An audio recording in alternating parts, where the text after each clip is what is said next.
সন্তান মানুষ করার মূল দায়িত্ব, প্রধান দায়িত্ব কিন্তু আপনাদের। হ্যাঁ, আপনারা যেরকম যাবেন সেই রকম আপনার সন্তান গড়ে উঠবে। ওদের আদব আখলাক থেকে শুরু করে ওদেরকে বেড়ে ওঠার জন্য ওদের পিছনে আপনারা যেভাবে শ্রম দেবেন ঠিক সেইভাবে হবে। সন্তান অন্তর থেকে যেভাবে আপনি লালন পালন করবেন, যেভাবে পরিচর্যা করবেন, আপনার সন্তান সেভাবে হবে। সন্তান লালন পালন করার জন্য রাসূলুল্লাহ সাল্লাল্লাহু আলাইহি ওয়াসাল্লাম বলেছেন যে সন্তান চাইলে লালন পালন করা যায় না, সন্তান চাইলেই বড় করা যায় না।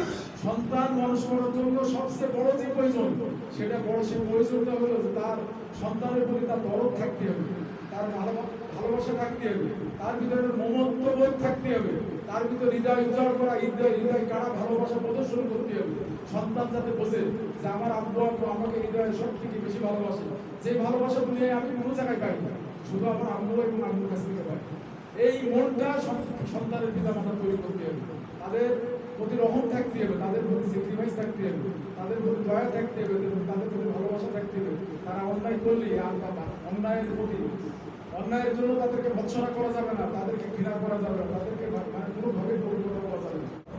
বাচ্চাদেরকে ছোটবেলা থেকে মুহাম্মদ সাল্লাল্লাহু আলাইহি ওয়াসাল্লামকে তাকে শেখাতে হবে এবং সকল ক্ষেত্রে তাকে অনুকরণ করার চেষ্টা করতে হবে। আচ্ছা বলেন তো, রাসূলুল্লাহ সাল্লাল্লাহু আলাইহি ওয়াসাল্লাম অনুসরণ করা যায় না, আমার একটা কিছু সাইড আছে। আমরা চাই যে সন্তানটা অনেক বড় হবে, কিন্তু আমরা রাসূলুল্লাহ সাল্লাল্লাহু আলাইহি ওয়াসাল্লামের জীবন অনুসরণ করি না। আমি আপনাদেরকে আমার কথা একটু সত্য হলে আল্লাহর রাস্তায় ক্ষমা করবেন। রাসূলুল্লাহ সাল্লাল্লাহু আলাইহি ওয়াসাল্লামকে কত বলছেন অভিভাবক যারা এখানে আছি, অভিভাবিকা যারা আছে, কত বলছেন অনুসরণ করে বলেন তো? আমরা সুবিধাবাদী চিন্তাবাদ, যেখানে যেটুকু দরকার সেখানে সেটুকু অনুসরণ করি। হ্যাঁ, যেখানে না করলেই না, যেখানে সমাজে গৃহীত হবো, বিকৃত হবো, যেখানে না করলে মানুষ খারাপ বলবে, আমরা সেটাই করার চেষ্টা করি। কিন্তু আমি আপনাদেরকে বলি যে রাসূল সাল্লাল্লাহু আলাইহি ওয়াসাল্লামের আদর্শই আমাদের জন্য একমাত্র দুনিয়া এবং আখিরাতে সফলতার জন্য একমাত্র গ্যারান্টি। আমরা সবচেয়ে বড় দুর্ভাগা জাতি, সবচেয়ে বড় ব্যর্থ জাতি। আমরা একদিক থেকে অনেক বড় সৌভাগ্যবান, অনেক আমরা ভাগ্যবান জাতি। আর সবচেয়ে বড় দুর্ভাগা হলো যে ইসলামের মতো বড় নিয়ামত, এই মহান নিয়ামতকে আমরা বুঝি। আমাদের মাঝে মুহাম্মদ সাল্লাল্লাহু আলাইহি ওয়াসাল্লামের মতো লিডার থাকার পরও আমরা এত হীনমন্যতায় কেন ভুগি? আমরা এত সংকীর্ণতায় কেন ভুগি? রাসূলের আদর্শ আমরা গ্রহণ করতে পারছি না, এটা আমাদের জন্য সবচেয়ে বড় ব্যর্থতা। সবচেয়ে বড় কি আমাদের সবচেয়ে বড় ক্ষতির কারণ। এই জন্য আমি আপনাদেরকে বলি যে রাসূল সাল্লাল্লাহু আলাইহি ওয়াসাল্লামকে আমরা আমাদের সামনে দুনিয়ার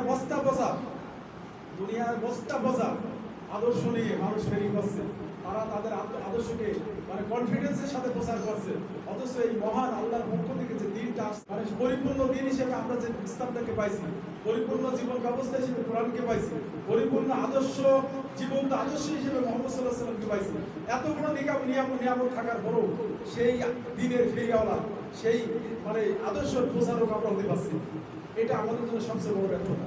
আমাদের দেখে বোঝা যায় না যে আমরা মুসলমান, আমাদের দিকে বোঝা যায় না যে নবীর উত্তরসূরি, আমাদের দিকে বোঝা যায় যে কোরআনের ধারণ করা, এটা দেখে বোঝা যায়। এর কারণটা কি? এর কারণ হলো যে আমরা সুবিধাবাদী। আল্লাহ তাআলা কোরআন শরীফে বলেছেন যে তোমরা যদি কিছু মানো আর কিছু না মানো, হ্যাঁ, আল্লাহ তাআলা যে জীবন ব্যবস্থা দিয়েছেন, এই জীবন ব্যবস্থা তোমরা যদি ইচ্ছা মতো মানো, কিছু মানলে আর কিছু মানলে না, তাহলে দুনিয়ায় তোমাদের জন্য লাঞ্ছনা, আখিরাতে তোমাদের জন্য আযাব। আমরা এখন সেই অবস্থা রয়েছে। এই জন্য আমি নিজেকে শামিল করে বলি যে আপনারা প্রতিষ্ঠানে দিয়েছেন, এই প্রতিষ্ঠানে দিয়েছেন, অটোমেটিক আপনার ছেলে ডক্টর আব্দুল্লাহ জাহাঙ্গীরের মতো হয়ে যাবে না।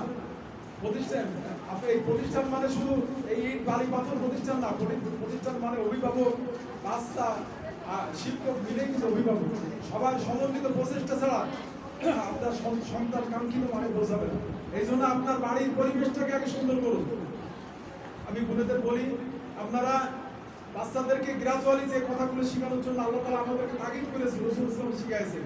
সর্বপ্রথম ঈমানের বিষয়গুলো তাদেরকে পরিষ্কার করতে হবে। ঈমান কি? অর্থাৎ আল্লাহর পরিচিতি তারা লাভ করবে, আল্লাহর ভীতি। মানুষদেরকে ওই আপনার কোনো কিছু দিয়ে, কোনো আইন করে, কোনো প্রশাসন দিয়ে মানুষদেরকে প্রকৃত ভালো করা যায়, প্রকৃত ভালো করতে পারে একমাত্র আল্লাহ ভীতি। সেই প্রকৃত আল্লাহ ভীতির জন্য আল্লাহর পরিচয় জানা দরকার। এই জন্য আল্লাহর পরিচয়গুলো আপনারা নিজেরাও জানবেন এবং বাচ্চাদেরকে ছোটবেলার থেকে আল্লাহ ভীতি শেখাবেন। এবং কোনটা অন্যায় কোনটা ন্যায় ছোটবেলার থেকে এটা ধরে ধরে শেখাতে হবে যে বাবা এটা অন্যায়, মিথ্যা বলা অন্যায়, ঘৃণা করা অন্যায়, বিপদ করা অন্যায়, মানুষের ক্ষতি করা অন্যায়, হ্যাঁ, মুরব্বীদের অসম্মান করা অন্যায়। এই অন্যায়গুলো ধরে ধরে শেখাবে এবং কোনটা নেয় সেটা ধরে ধরে শিখাবেন, সেটা নিজেরাও সেটা প্রতিপালন করেন, বাচ্চাদের প্রতিপালন করেন। সন্তানদেরকে যদি ঈমান শিখাতে পারেন, যদি ঈমান শিখাতে পারেন, ও সালাউদ্দিন মতন আইবি হবে, ও ভীত কাপুরুষ হবে না। আর ও জানে যে আমার ভালো, আমার মন্দ আল্লাহর পক্ষ থেকে হয়, দুনিয়ার কেউ চাইলে আমার ভাগ্য পরিবর্তন করতে পারবে না। এই জ্ঞানটা, এই ভালো মন্দটা বাচ্চাদেরকে শিখাতে হবে। ওর ভিতরে এমন একটা গাছ রোপণ করতে হবে, যে গাছ ওকে কি করবে, সালাউদ্দিন মতন, সালাউদ্দিন আইবির মতন যাতে তৈরি হয়, খালেদ বিন ওয়ালিদের মতো তৈরি হয়, উমর আব্দুল্লাহর মতো তৈরি হয়, সেই বীজটা এখন থেকে রোপণ করতে হবে। ও যেন কোনো কিছু হীনমন্যতে না ভোগে, যে বাবা তোমার ভাগ্য, তোমার ভালো মন্দ, হ্যাঁ, কে নির্ধারণ করবে? আল্লাহ নির্ধারণ করেছে। তোমার ভাগ্য যেটা আছে সেটা হবে। তুমি দুনিয়ায় যেটা সত্য সেটা আমল করবে, যেটা সত্য সেটা বলবে, সত্যর কাছে কখনোই মাথা নত করা যাবে না। এই মানসিকতা দিয়ে একজন মাই পারে একটা সন্তানকে মানুষ করতে। এই বিষয়গুলো প্রথমে খেয়াল রাখতে হবে। আল্লাহর বড়ত্বের ব্যাপারে কোনো রকম কোনো সাইড নেই, আল্লাহর পরিচয়ের ব্যাপারে জানবে। অভিভাবকরাই যদি নিজেরা যদি আল্লাহর পরিচয় ভালো করে না জানে, তাহলে তারা আল্লাহর হক আদায় করতে পারবে না। এই জন্য আপনাদেরকে শুধু, আপনারা এটা মেশিন না যে বাচ্চা দিয়েছেন আর 2 বছর 4 বছর 5 বছর পরে মানুষ বেরিয়ে যাবে। এরপরে থাকবে সালাদ। সালাদের ব্যাপারে নো কনসিডার। সালাদের 7 বছর পর্যন্ত বাচ্চাদেরকে আপনারা কি করবেন? আপনারা শিখাবেন, আহকামগুলো শিখাবেন, সালাতের নিয়ম কানুনগুলো শিখাবেন। এরপরে কি না হলে তাদের উপরে খবর হতে হবে, তাদের উপরে ই করতে হবে। বাপ যদি সালাতের ফজর আযান দিচ্ছে শুয়ে থাকে, সেই সন্তান সালাত আদায় করবে।